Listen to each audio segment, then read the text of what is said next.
Hello friends, welcome to Wise Brainer. आज हम पढ़ने वाले हैं पाठ 8 धानों का गीत। ये बेसिकली एक कविता है।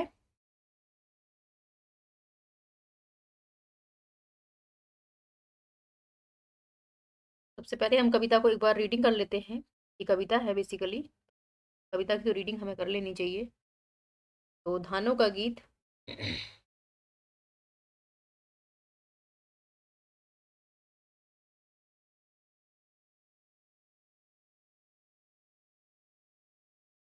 प्रस्तुत गीत में किसान की तान में सुर मिलाकर धान, चांदी एवं गांव के विश्वास को बड़ी ही सरलता से प्रस्तुत किया गया है। कवि ग्रामीण परिवेश के अंतर्गत किसान के स्वर में बादल का स्वागत करता।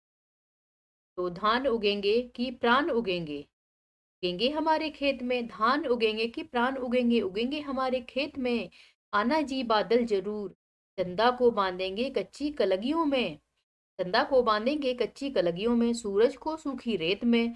आना जी बादल जरूर, आज पुकारेगी सूनी डगरिया। आज पुकारेगी सूनी डगरिया, पीछे झुके बन बेत। संझा पुकारेगी गीली अंगड़िया। भोर हुए धनखेत, भोर हुए धनखेत। आना जी बादल जरूर, आना जी बादल जरूर। धान पकेंगे कि प्राण पके, प्राण कपेंगे। धान कपेंगे कि प्राण कपेंगे, कपेंगे हमारे खेत में। कपेंगे हमारे खेत में, आना जी बादल जरूर।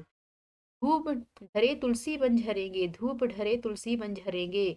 सांझ पिरे पर कनेर, पूजा की बेला में, पूजा की बेला में ज्वार झरेंगे। पूजा की बेला में ज्वार झरेंगे। धान दिए की बैर, धान दिए की बैर। आना जी बादल जरूर। धान पकेंगे कि प्राण पकेंगे, धान पकेंगे कि प्राण पकेंगे। पकेंगे हमारे खेत में, आना जी बादल जरूर। धान पकेंगे कि प्राण पकेंगे, उगेंगे हमारे खेत में। आना जी बादल जरूर। तो ये प्यारी सी कविता आपकी लिखी है केदारनाथ सिंह ने। तो हमने इस कविता को पढ़ लिया। अब इसकी हम वर्ड मीनिंग पढ़ लेंगे। तो इसकी वर्ड मीनिंग में पहला वर्ड मीनिंग है कलगियों। कलगियों में धान की कोमल बालियां होती हैं, अंगड़ियों में आंखें। कोई वर्ड मीनिंग्स हैं इसकी। अब इसका हम भावार्थ पढ़ेंगे। धान उगेंगे डैश डैश बादल जरूर तक। संदर्भ में पढ़ेंगे। प्रस्तुत काव्यांश हमारी हिंदी पाठ्य पुस्तक प्रज्ञा में संकलित कविता धानों का गीत से उद्धृत है। यह गीत लेखक केदारनाथ सिंह द्वारा रचित है। प्रसंग पढ़ेंगे। प्रस्तुत गीत में किसान की तान में सुर मिलाकर धान, चांदनी एवं गांव के विश्वास को बड़ी ही सरलता से प्रस्तुत किया गया है। कवि ग्रामीण परिवेश के अंतर्गत किसान के स्वर में बादल का स्वागत करता है, बादल को स्वागत करता है। व्याख्या देखेंगे इसकी।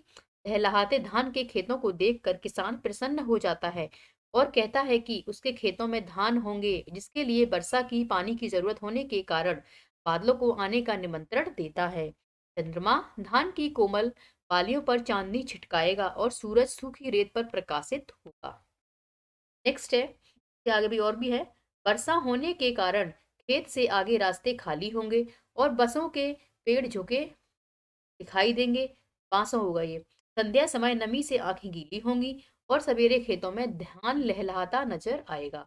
इसके लिए बादलों को आने का निमंत्रण दिया जा रहा है ताकि वर्षा हो, धान उग पाए। नेक्स्ट है, धान कपेंगे कि डैश डैश बादल जरूर। किसान खेत में हिलते हुए धान को देखकर प्रसन्न होकर कहता है कि हवा चलने पर, हवा चलने पर धान हिलने लगेंगे। पानी की जरूरत पूरी करने के लिए बादलों को अनिवार्य आगमन को निमंत्रण देता है।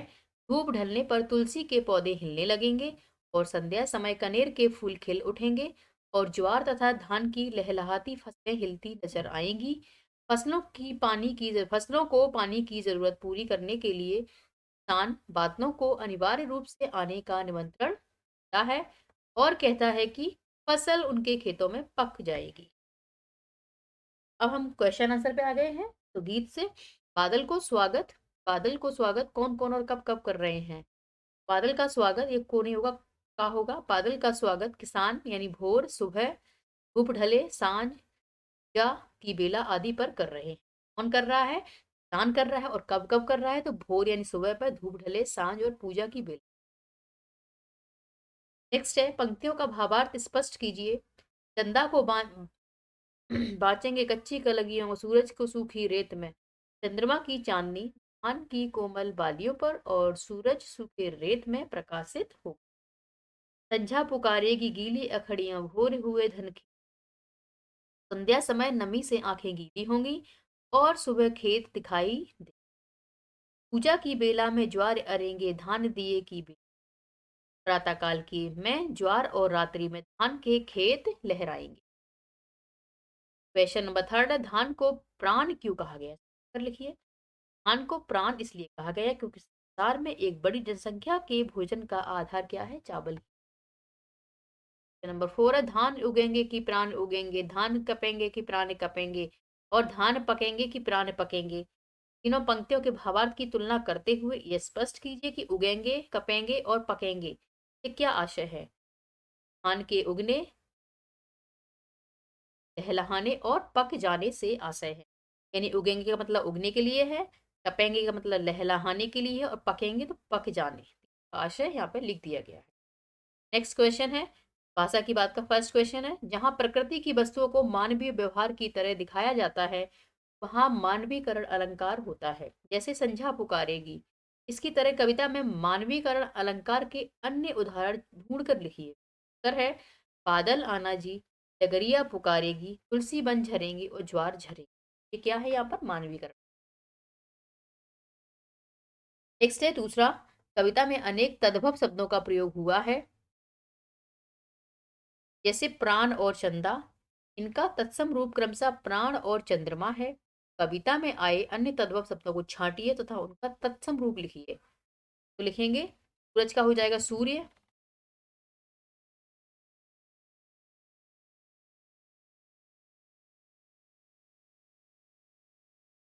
सूरज का हो जाएगा सूर्य, टी का हो जाएगा शुष्क, खेत का हो जाएगा क्षेत्र, सांझ का हो जाएगा संध्या, दिए का हो जाएगा दीपक।